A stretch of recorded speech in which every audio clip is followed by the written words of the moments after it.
What's going on, everybody, and welcome back to the channel. So I just wanted to shoot an update kind of on my opinion on field keys as of it. Today is September 13th, 2025. And I just kind of wanted to talk a little bit about my feelings on field keys, the things that I like, if my opinions have changed. I've shot videos similar to this before, but it's been a while. I own a lot of field keys, more than I even know what to do with. But I've kind of solidified my opinion on what I like in a field key. And my opinions may be different than some other people. So for instance, let's take Aaron Bowman, W4ARB. Aaron has very specific things that he likes in a field key too.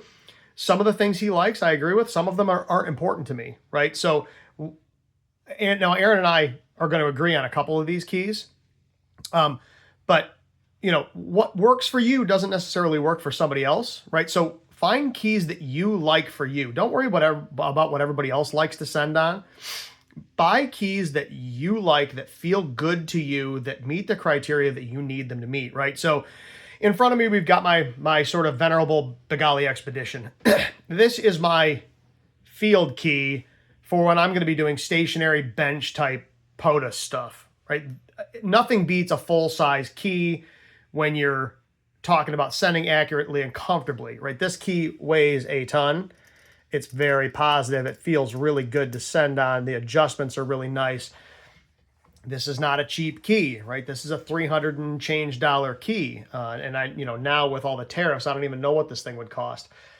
But as far as I'm concerned, when it comes to field keys, and we're not talking about field portable keys necessarily, but I'm going to set up at a picnic table or a little table right outside my truck and work.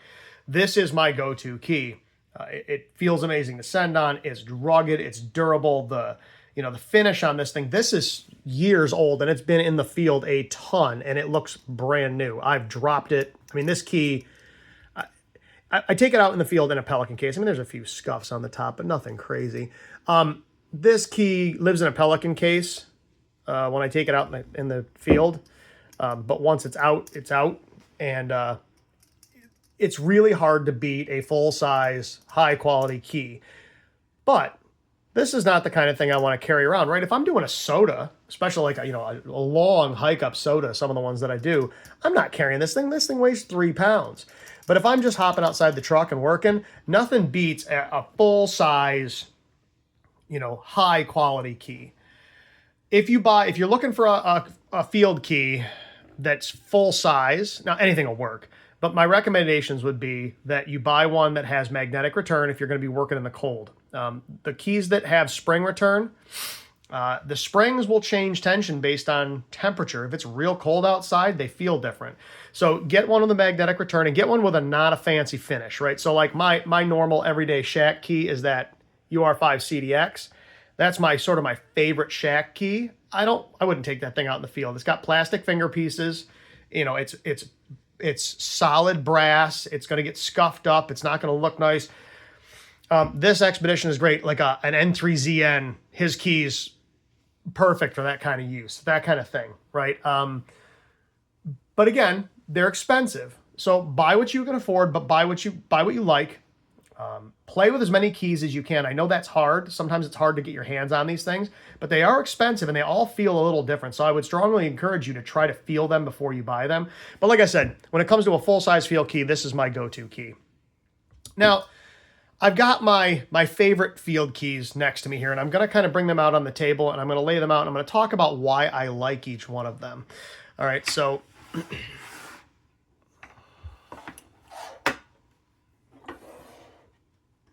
I'm going to leave one off to the side for a minute here.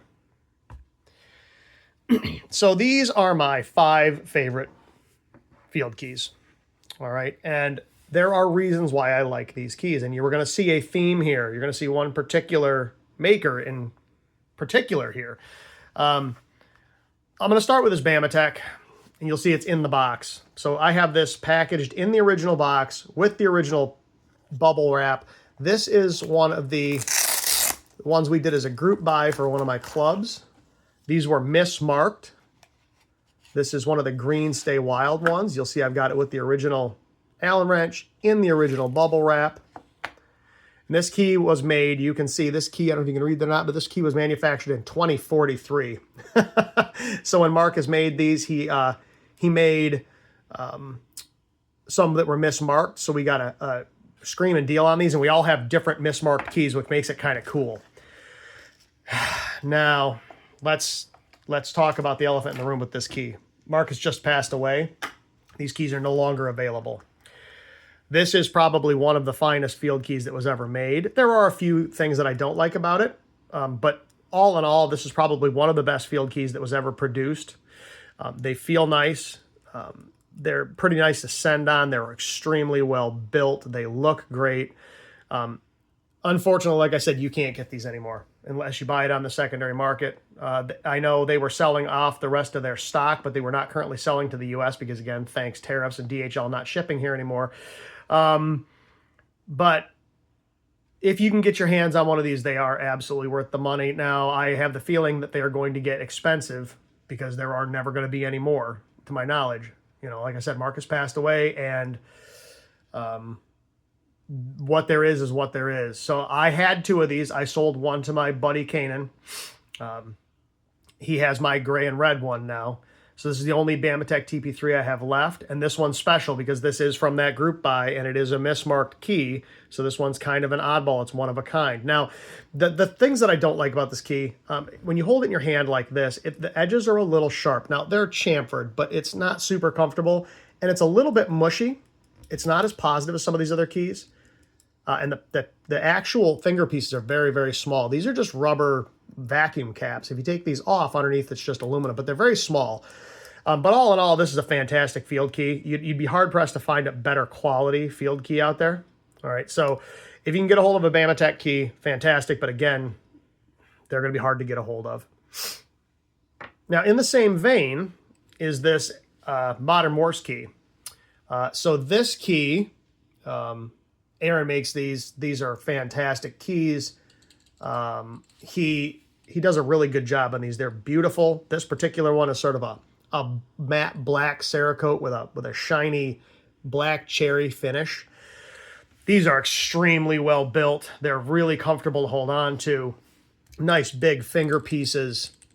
It's even got a switch inside, so if you key backwards, like let's say again Aaron or some of my other friends who they have their dits and das switched, or if you're left-handed, you can pop the top off, flip that switch, and reverse the polarity without having to rewire the key or anything. So that's something that's really nice about these keys. This is probably the best built field key I own. The only thing that's a little bit different is this plastic here on the top is not as thick. If you look at how thick the acrylic is on this TP3, it's very, very thick. This is not as thick, right? That's a little thinner. But again, all in all, this is a beautiful key. You know, these are fully enclosed. You know, the only place stuff's going to get in is the very front. Both made out of aluminum. This one's more comfortable to hold. It's got these scalloped sides, all right, and it is very comfortable to send on. The couple niggles I have with this particular key is I like my keys pretty light, and I've got this backed out about as far as I can go, and it's a little bit heavy. The magnetic return's still a little too heavy for me. You can see that because I've got these adjusted out so far, these Allens, these set screws stick out a little far. And so that's one minor thing. The other thing is this key is not as positive as some of the other keys. All right, so I don't know if you can hear that, but it's a little bit, I don't want to say mushy, but a little bit soft. It's a little bit softer even than this TP3, which is a soft key. Not a complaint necessarily, it's just a personal preference thing, but I find this key to be a little bit soft. The one other thing you're going to find is if you use this on a jeweler's block or something, because there's no coating on the bottom of this, they like to slide around, especially if you are hard on your keys. That's easily fixable. You can either put a little urethane on the bottom of these magnets, or I just cut a piece of nitrile glove that I just stick down on the block before I put this guy down, and it keeps the key in place, no problem. But all in all, this is probably the best built field key you can buy. Again, these are in the $200 range, a little more than 200 bucks. They can be a little hard to get. He gets back ordered on them. He's standardizing the colors now so that you're going to kind of buy from a menu as opposed to, saying, I want a green key with pink paddles or whatever. But this is probably the best built of all of the field keys that I've used.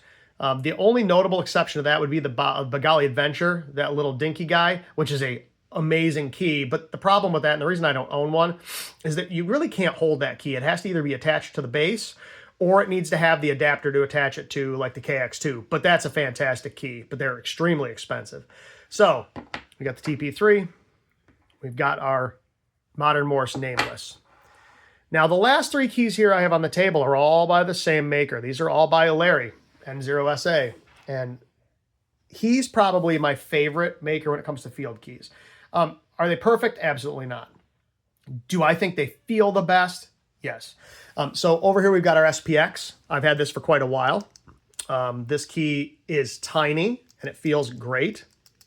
It's a little more positive than these keys. But it is wide open on the sides. Okay, so stuff can get in here. It's not as comfortable to hold because it's just a little rectangle, but it's very light. It's extremely well built. The Allen wrench actually attaches to a little magnet inside here, so you need to make adjustments on the fly. You can do that. This is a fantastic key, really hard to get. The thing that I don't like about this key is it has an attached cord. I don't like the keys that have the attached cords. That's just a personal preference thing. But all in all, I love this key. It's probably not, out of the three N0SA keys I have here, this is probably the least good feeling, both to hold and to send on. But it's also the lightest and the smallest. So it's a trade-off, right? This is the least positive feeling of those three keys too. And I think some of that has to do with where this pivots from. This pivots from all the way in the back here. The magnet's up here. The other thing I struggle with this key on is the paddle spacing. It's very wide. Now, if I take these 3D printed finger pieces off, it shrinks that down a little bit, but it's just a tad wide for me. All right. Then we've got my M3. I've done videos on this key before. This is a great key. Again, not the most comfortable key to hold, but it's aluminum. It has these little 3D printed finger pieces on it, which some people like and some people don't. If you don't like the 3D printed finger pieces, take it off and they're just aluminum finger pieces, right? But this key, I don't know if you can hear that or not, but very positive. Okay. Very, very nicely, finely adjustable. It looks really nice. Like I said, it's not the most comfortable key to hold. Now, I will say about this key and this key, especially the key I have in my hand, this is one of the few keys that I ever get RF burns from. And I don't know why. I'll get them from the little adjustment screws right here. Usually it's on antennas that are notorious for feeding RF back into a radio, and usually at higher power. If you choke it, it generally helps. But if I'm running QRP, it's generally not an issue. But that's something to watch in this particular key. And this key will do that to some extent as well. Okay. But this key, the actual action on this key is fantastic. And Larry has several other keys in this same vein that he's made. They're similar to this. Some of them have, not an aluminum top piece so that they're a little more comfortable. But this M3 feels fantastic to send on. This is probably one of the best feeling handheld field keys I own. All right. And the last one I have here is brand new. This is an N0SA key. This is his RLP key. Now you'll see how much bigger this is than the M3. It's substantially bigger, but it's lighter. It's made out of this interesting material. I think it's called Richlite. It's paper-based, but it is tough. It feels really nice in your hand, and this key feels amazing in your hand. It's got these scalloped sides.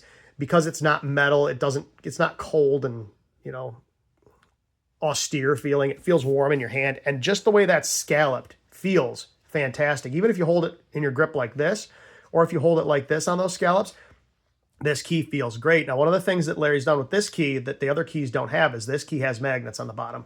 Most of his other keys don't. They have threaded holes so you can mount them to something, or you can use like 3M, like that really strong Velcro. He sends it with the keys. This one has magnets. Okay, so this one you can pop on a jeweler's block. This has got nice big finger pieces. All right, most of the key is not metal, which some people are going to hate. I actually really like it. It's not 3D printed. It doesn't feel cheap. It almost feels like paper micarta. It feels fantastic in your hand. It looks really cool. It's very comfortable. It sends like a dream. It is super positive, as all the N0SA keys are. I think, and I've only used this briefly, but I think this is going to start to be my go-to field key. Now, it's not as small, so if I'm doing something I want a really small key, I'm probably taking this SPX. You can see how much smaller the SPX is. Oddly enough, though, it's not much heavier. It weighs a tiny bit more than the SPX does, but it's a much bigger key. But this key, like I said, it feels good in your hand.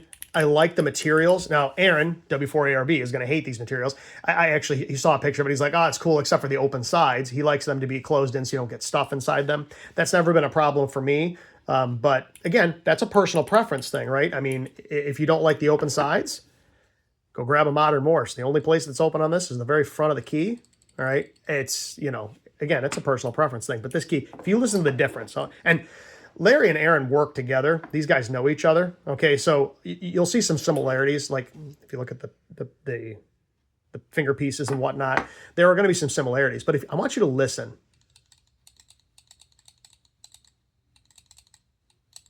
All right, you hear how sort of dull that sounds? Now listen to this key. Hear how much more positive that sounds? I don't know why I like that better, but it's a more positive feeling key. This one's the most positive feeling of the bunch. All right. But that's probably my main complaint with this modern Morse key, and really it's probably my only major one, is that it's just a little bit mushy. And I had that problem with the TP3 also. If you remember back to my comments on this key back when I originally got them, it's just, I don't know what it is about these two keys, but they're just a little bit soft. All right, I don't know how to describe it other than a little soft. Now, it's not a problem. Again, it's just a personal preference thing. I just find this to be a little more lively. The action's a little better. All right. This key is probably a little more comfortable to hold when you're gripping it like this. This key's a little fatter, so it's not quite as comfortable. Although if you're holding it with your thumb and your index finger, it's about the same.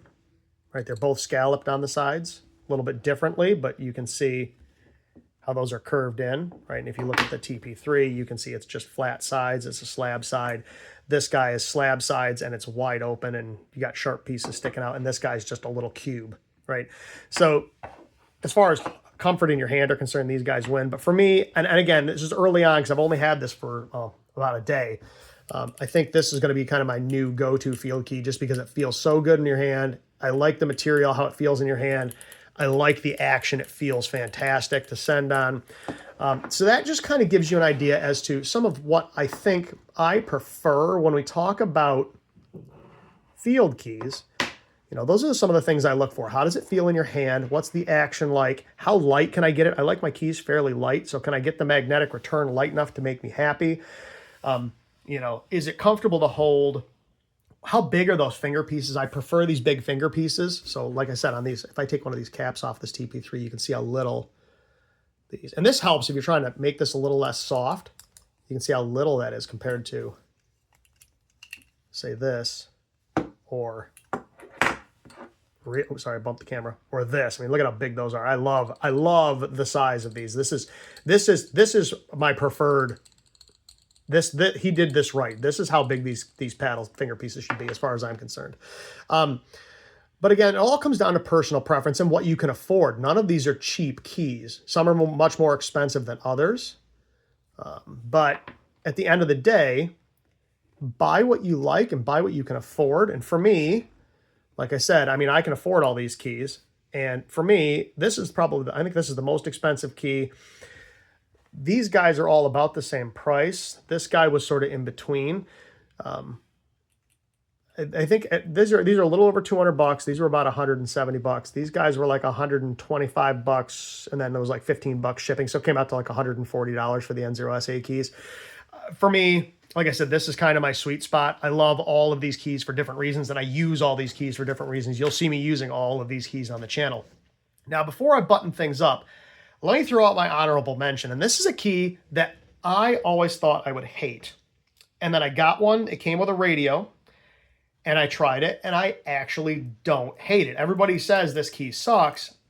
I don't mind it. And that is the Elecraft key for the KX2. All right, I got this key. So when I traded my IC705 to Aaron Bowman for his KX2, it came with this key. And I was like, oh, I'm never going to use this thing. Boy, was I wrong.